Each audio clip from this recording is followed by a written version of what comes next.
Nice to meet you. The woman who entered the room suddenly greeted me. If I marry this woman, my father's debts will be wiped out, I thought.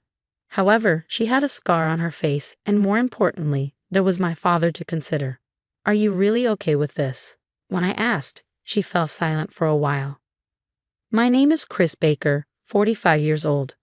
I was an only child raised by my father who ran a small-town factory and my timid mother. My dad had a strong streak of independence from a young age and started a metalworking factory in his mid-20s. However, the business never did well, and my parents quarreled almost every night. By the time I entered junior high, I realized their business was on the brink of collapse. It was clear that it would be better to give up. Still, my dad never lost hope and always smiled in front of me. I lived a poor life because of my dad, but seeing him work, I couldn't truly resent him. Eventually, I started helping out in the factory. It turned out that I really was my dad's son. I had a natural talent for precision work. I wanted to work in the same field, but who knew how long the factory would last? With those mixed feelings, I studied at a technical high school and helped at the factory when I got home. I led a life far removed from club activities or romance. In my senior year of high school, I planned to take over my dad's factory. However, my dad strongly opposed this and said, "It's not that easy." He also insisted, "At least get some experience at other companies first." I thought it would be the same since it was the same industry, but he wouldn't budge no matter how much I tried to persuade him. While I thought it was my lack of ability back then, maybe he just didn't want me to go through the same struggles. After a fight with my dad, I left home. I got a job at a steel plant in a neighboring state, working hard every day. My dad's unique way of doing things had rubbed off on me, and I often got scolded by my experienced colleagues. Meanwhile, my dad kept running his business on the edge. He never gave up his old-fashioned quality over quantity mindset and ran the business without thinking about profit. There was even talk of a merger once because of his skills, but he turned that down, saying it would lower the quality. I was so exasperated by his stubbornness that I couldn't say anything. Even so, I had no time to worry about my family. Work consumed me daily, and romance or marriage were far from my mind. My 20s and 30s flew by, and I suddenly found myself in my 40s. Just when I thought I had finally become a full-fledged adult, my parents started to weaken. My dad suddenly collapsed one hot August and passed away in the hospital the following winter. The strain from his hard work must have caught up with him. If he had been checked earlier, there might have been a chance for recovery. My mom blamed herself for not forcing him to go to the hospital. But even if she did, he probably wouldn't have gone no matter what. It was such a sudden farewell that I couldn't even cry.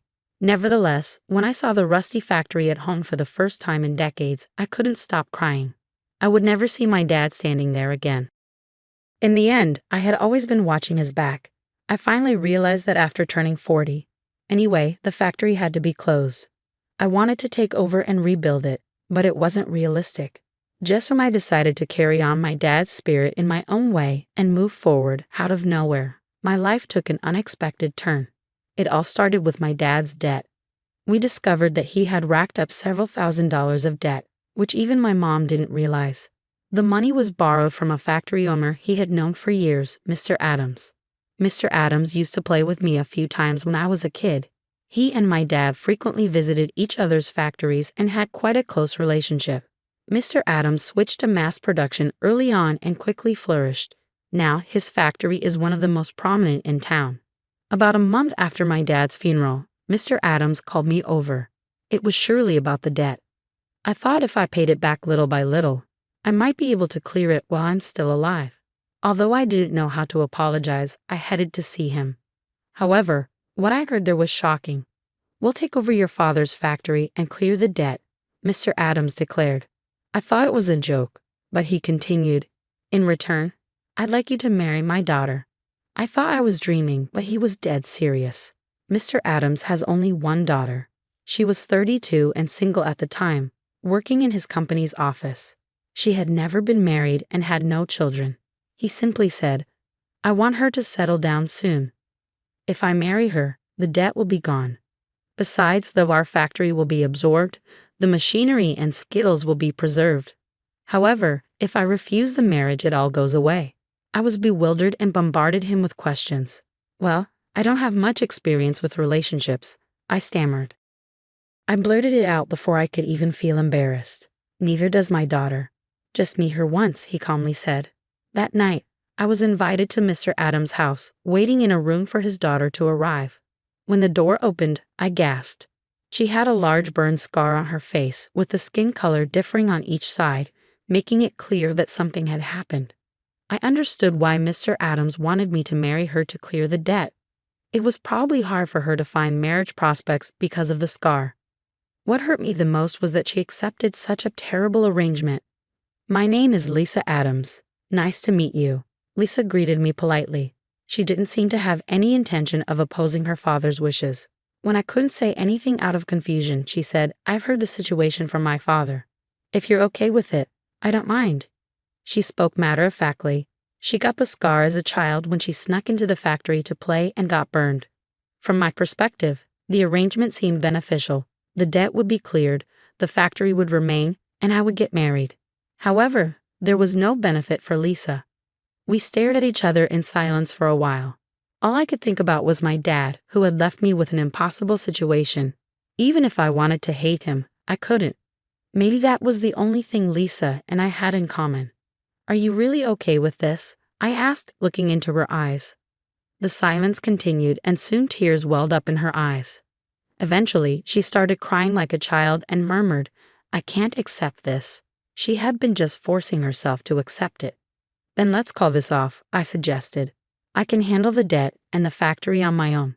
I can't drag her into this, I said to myself. However, Lisa stopped me, wiping her tears. No, I have to do something, she insisted, showing concern for me. I thought harder than I ever had in my life and then came to a conclusion. Lisa, I have an idea if it's okay with you. I shared my idea with her, and she nodded slightly. I told Mr. Adams, I would like to marry your daughter, but could we have a bit of a courtship period?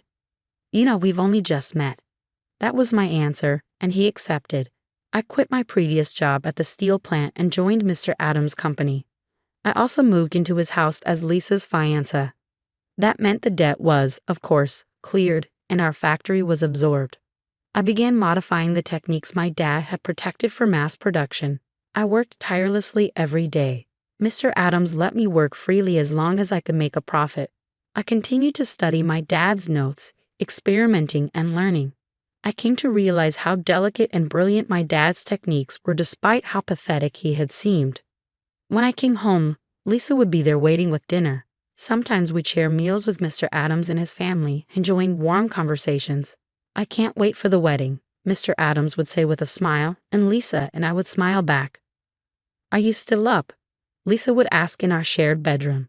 It's for both of us, I'd reply, continuing my work. Thank you, she'd whisper. Closing her eyes on my desk, there'd be my work clothes that she had ironed for me. Seeing them always reminded me of my dad and mom. Time flew by, and 3 years passed quickly. One night, we had a rare family dinner with Mr. Adams present. To Chris's incredible achievements, cheers. In those 3 years, I proposed a new production line using my dad's techniques that brought significant profits to the company. If things continued as planned, the debt my dad left would be easily surpassed. Now I can trust Lisa to you even more. Isn't it about time for the wedding? Mr. Adams said cheerfully. How wonderful it would be if things could continue like that. However, everything I had done was leading up to that moment. Mr. Adams, we're not getting married, I said, looking him straight in the eye. Next to me, Lisa had the same look, but her hands were trembling. I felt the same. We had both been lying for the past 3 years. What I had proposed to her at that first meeting was to lie to Mr. Adams about getting married and delay the marriage during the courtship period. During that time, I would make enough profit to cover the debt and carry on my dad's techniques. Once that was achieved, I planned to tell Mr. Adams everything. It was the only way to achieve my goal and give Lisa the freedom to marry whomever she wanted. In those 3 years, I honestly hadn't laid a finger on her. We lived together because of his watchful eyes, but our engagement was just an act. Both of us kept a respectful distance. As expected, Mr. Adams was stunned. Instead of the angry outburst I anticipated, he apologized to her. I'm sorry for what I've done, he said. Lisa had never defied her father before. Seeing the determined look on her face, he seemed to reflect on his own behavior. He allowed us not to marry. Moreover, he said I could stay at the company or even go independent if I wished. Mr. Adams apologized to her for imposing his ideas on her. I'm truly sorry. From now on, live freely. Seeing her father apologizing, Lisa started crying. Now she could decide her life on her own terms. Afterward, I decided to stay at the company and continue working as I had. Yet I couldn't stay with the Adams family anymore. That was my last night with Lisa. We kept our usual distance. Thank you so much. Lisa thanked me politely, just like the first time we met. That time, her expression was bright and relieved.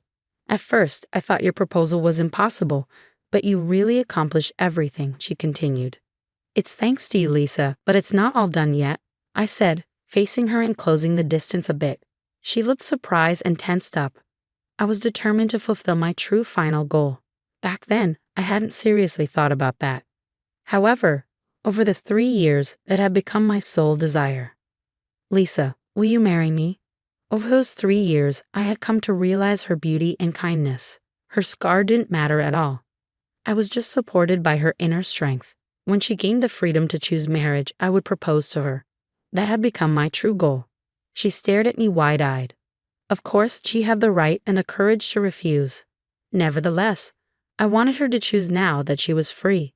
If marrying me is really what you want, I'd be happy, I said. When I said that, she nodded. That time, she closed the distance between us a bit. Seeing her tears, my eyes filled up as well. As the unstoppable tears flowed, I remembered my dad with nothing but gratitude. A year later, we got married. I still remember the shocked look on Mr. Adams' face when we told him about our marriage. I still continue working for him now. My dad's techniques are at the forefront of the industry. He's probably smiling shyly in the afterlife. Are you still up? Lisa whispered next to me. I still want to work. I started to say, then added, well, let's go to bed, and took her hand. I never thought I'd have a family. Maybe this is the version of me my dad always wanted to see.